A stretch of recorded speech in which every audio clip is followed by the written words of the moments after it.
সেদিন আমার শ্বশুরের জন্য জাউ রান্না করেছিলাম, তো ওখান থেকে অনেকগুলো জাউ বেঁচে গিয়েছিল।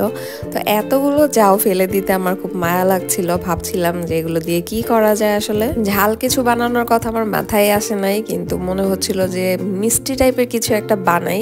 তো মিষ্টি টাইপের কিছু বানানোর কথা চিন্তা আসাতেই আমার ফ্রিজে অনেকগুলো গুড় আছে। সেই নাটোর থেকে আনানো গুড়গুলো গত বছরের, ওগুলো অনেকখানি আছে।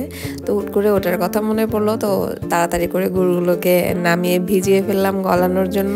যে আমি পানিতে এগুলোকে গলাতে দিয়েছি, সেই মনে হয় পুরো বাড়িটা গ্রানে একদম ভরে গিয়েছিল। আমার জামাই বারবার বলতেছে যে কি করতেছে, এত সুন্দর গ্রান। আসলেই নাটোরের গুড়গুলো অনেক ভালো ছিল। ও আমার জামাইয়ের অফিসের কলিগ এনে দিয়েছিল। তো জাউগুলোকে দুধ দিয়ে এখন ভিজাবো। প্রথমে দুধ সামান্য পরিমাণ দিয়ে নেড়েচেড়ে দেখছিলাম যে পরিমাণ কতটুকু লাগবে। ভালোভাবে মিক্স করার পর দেখলাম যে দুধ আরো অনেকটাই লাগবে। আমি একেবারে পিওর গরুর দুধটাই এখানে ব্যবহার করেছি।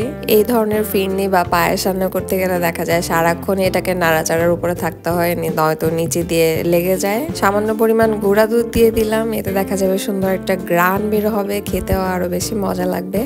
আর গুঁড়া দুধের পরিমাণটা আসলে আমি প্রথমে একটুখানি গুঁড়া দুধ দিয়ে মিক্স করে নিচ্ছিলাম, এরপরে আরো একটু গুঁড়া দুধ দিয়েছিলাম। এই টাইপের রান্না বান্না আমি আগে কখনো করি নাই। তাছাড়া এই ধরনের কোনো কিছু বানাতে আমি এক্সপার্টও না। তো যতটুকু আসলে আন্দাজে আসছিল যে আমার আম্মু এগুলো করতো বা যেটা খেতাম, এমন এমন জিনিসপত্র থাকতো আর কি।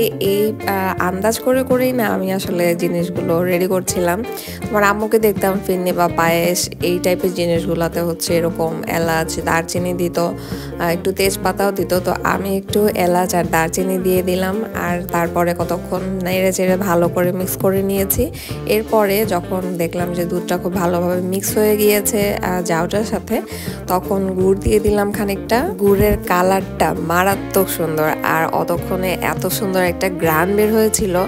আসলেই নাটোরের মানে অরিজিনাল গুড়টা যদি পাওয়া যায় না, মানে যে কোনো খাবারই অনেক মজা হয়। গত বছর আমি তেলের পিঠা, পাটিসাপটা পিঠা বানিয়েছিলাম, অনেক ভালো হয়েছিল খেতে, দেখতেও খুব ভালো হয়েছিল, কারণ গুড়ের কালারটাই কেমন যেন সুন্দর থাকে। মিষ্টি জাতীয় জিনিস আমি আগে তেমন একটা খেতামই না বলা যায়, কিন্তু আম্মু তো রান্না করতোই, তো একটু একটু হয়তো মুখে দিয়েছিলাম যতটুকু মনে পড়ে।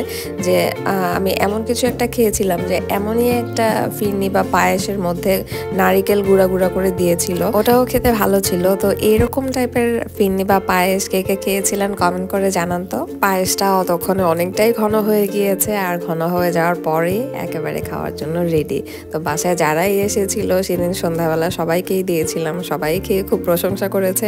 আর যারাই শুনেছে যে আমি জাউ দিয়ে এটা রান্না করেছি, তারাই খুব মানে হাস্যজল একটা মুখ দেখেছি, তাদের খুব ভালো লেগেছে। আর সবচেয়ে বড় বিষয় হচ্ছে আমার জামাইয়ের কাছে এটা খেয়ে খুবই ভালো লেগেছে, সে খুবই প্রশংসা করেছে। তো এটাই হচ্ছে আসলে আমার কাছে সবচেয়ে বড় বিষয়। আপনারাও বাসায় ট্রাই করে দেখবেন, শীতকালে খেতে অবশ্যই খুব ভালো লাগবে। কমেন্ট করে জানাবেন কেমন লেগেছিল। আল্লাহ হাফেজ।